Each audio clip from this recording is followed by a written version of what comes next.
Fala aí pessoal, beleza? Bem-vindos a mais um vídeo do canal. A gente vai estar continuando aqui a série de Linux básico para hackers, tá?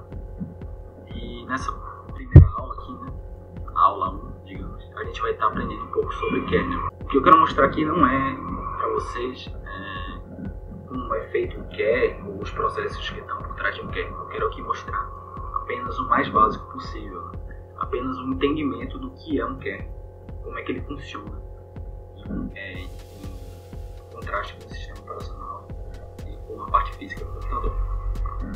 Então, são um conhecimento bem teórico e bem básico. Tá? Então, vamos lá, um pouco sobre kernel. O que é um kernel, né, exatamente? O kernel pode ser chamado também de núcleo. Tá?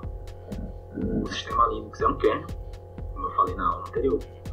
É um software responsável por controlar as interações entre hardware e os programas da máquina, ou seja, ele faz o meio termo entre a parte física e a parte lógica da máquina, que seria o sistema operacional com a parte física da máquina, ou seja, os processos para mexer com a memória, para fazer inicialização do sistema. Né? Então o kernel ele age nesses meio termos aí. Ele traduz as informações que recebe do processador, né, aos eletrônicos. Então, o kernel, digamos assim, é a parte que faz o computador funcionar como ele é um computador. Já o sistema operacional e essas coisas, eles são apenas como você controla o kernel. Tá?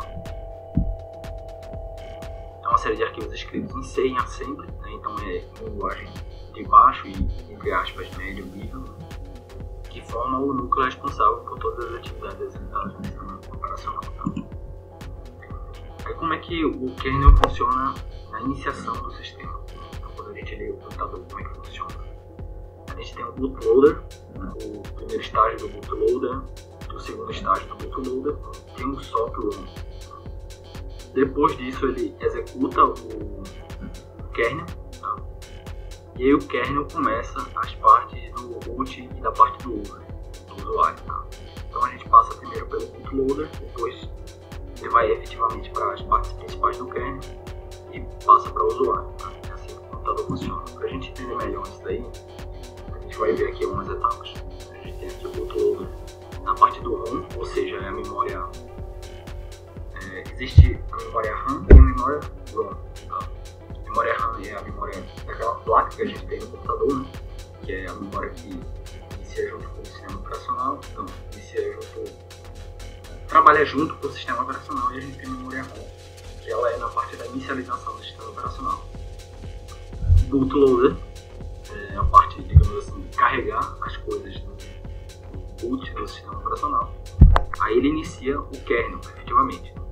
E aí essa parte aqui toda passa a ser, digamos assim, as partes que são, digamos assim, do sistema operacional, né? Começa a iniciar os serviços do sistema operacional. Tá? Então, o gerenciador de serviços aqui, por exemplo, a gente vê no Windows, né? A gente já trabalhou aquilo que vai estar em runtime, os daemons, tudo mais. Depois do sistema iniciar, né? Então o que acontece depois que o sistema inicia? O usuário faz login e ele passa a controlar o gerenciamento da memória, ou seja, até agora o usuário não mexeu em nada, mas quando a gente faz o login, a gente passa a conseguir mexer nas coisas e efetivamente se comunicar com o kernel. Aí o sistema operacional passa a ter o seu valor. O kernel também garante que todos os programas terão acesso a recursos necessários, memória, ou a CPU necessária. Então o kernel ele garante, a gente vai puxar a memória daqui e vai alocar tais variáveis, tais coisas no sistema operacional. Aqui tem uma coisa mais detalhada para vocês entenderem. Né? Aqui tem um kernel, ele faz a comunicação com as aplicações, que seriam os programas que estão rodando no sistema operacional. E aí ele faz contato também com a CPU, a memória e os dispositivos, como placa de som, chipset, né? USB e essas coisas. Tá? Aqui a gente tem o contato, né, que tem mais um slide. Então a gente tem a parte do hardware se comunicando com o kernel. Então, por exemplo, a gente tem o Linux kernel, tem o FreeBSD kernel, o GNU kernel. Tá? Tem várias dois exemplos de kernel. Tem o display server e o Windows Manager. Então isso daqui inicia depois do kernel. Isso daqui são subdivisões meio que do sistema operacional, tá? E aí ele inicia, por exemplo, o Open Box, né? Inicia essas partes aqui, o Queen, né? E aí a gente tem aqui o contato que tem o display server e o Windows Manager com a interação gráfica do sistema. E aí a parte gráfica do sistema é como o sistema operacional tem sua parte gráfica, como é que ele vai funcionar. A gente tem o Windows, por exemplo, que ele funciona com a parte de baixo aqui, que você clica e vê mais informações, né? Pode pesquisar pastas e tudo mais, e tem aqui a interface que tem. Já no Linux, por exemplo, a gente tem o GNU, você abre um local e ele vai exibir todas as pastas que você vai ter. Só a gente vê a comparação da interface gráfica, por exemplo, do Windows com o Android, vamos supor. Tá? Então quando você quer ver mais programas, o Android funciona de uma maneira diferente do Windows. Isso é a parte da interface gráfica. Tá? A gente tem a interface do GNU, do Genome, tá? E a gente tem a KDE também, por exemplo. Tá? E aí tudo isso faz contato com o usuário.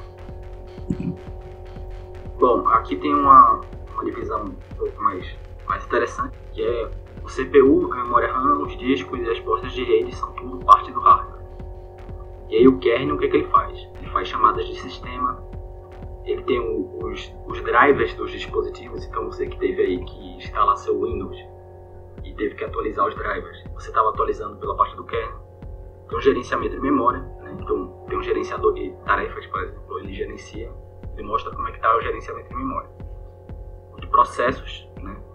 Na verdade o de tarefas é pelo de processos, né? E as chamadas do sistema, que é para colocar mais memória, ou puxar menos memória, ou processar tal coisa, enfim. E a gente tem a parte gráfica, que pode ser a shell também, ou seja, o CMD. CMD também é parte gráfica. Os servidores e a interface gráfica do usuário, efetivamente, que é a gente mexer no sistema operacional como a gente mexe hoje em dia. Aqui tem uma divisão um pouco mais interessante também. A parte do GNU, então as bibliotecas do GNU aqui, tá? E elas fazem a comunicação com as aplicações, ou seja, os programas. Isso é a parte do usuário. E a parte do kernel, a gente tem os dispositivos de driver, né? Tem o kernel propriamente dito e as interfaces de chamada. Aqui tem outra divisão, né? E aqui a gente pode ver que isso daqui é a mistura do GNU com Linux. GNU aqui em cima, Linux aqui embaixo. Tá? Tem um exemplo do Android que eu acho legal mostrar. Tá? Então a gente vê aqui as aplicações Home, Contact, Phone, Browser, enfim, esses aplicativos aqui são tudo aplicações. Tem as frameworks, então seriam os que teriam mais comunicação com os aplicativos que têm mais comunicação com partes do celular que não são usuários.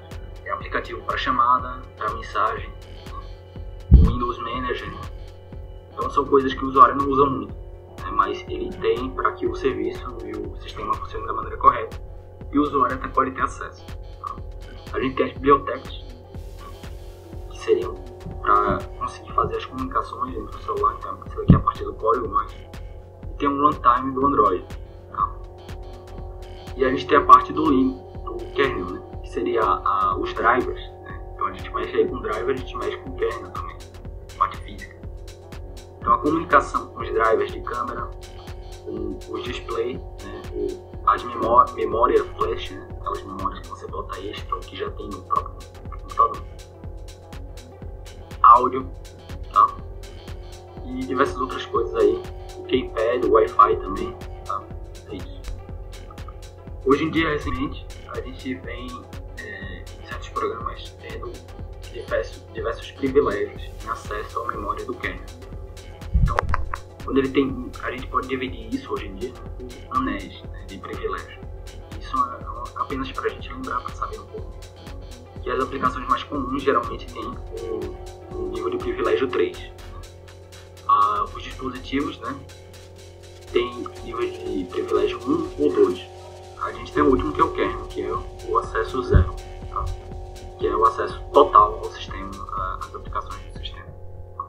Então é isso, vou deixar esse vídeo por aqui. Espero que vocês tenham gostado. Deixa um like, se inscreva no canal. Valeu, falou!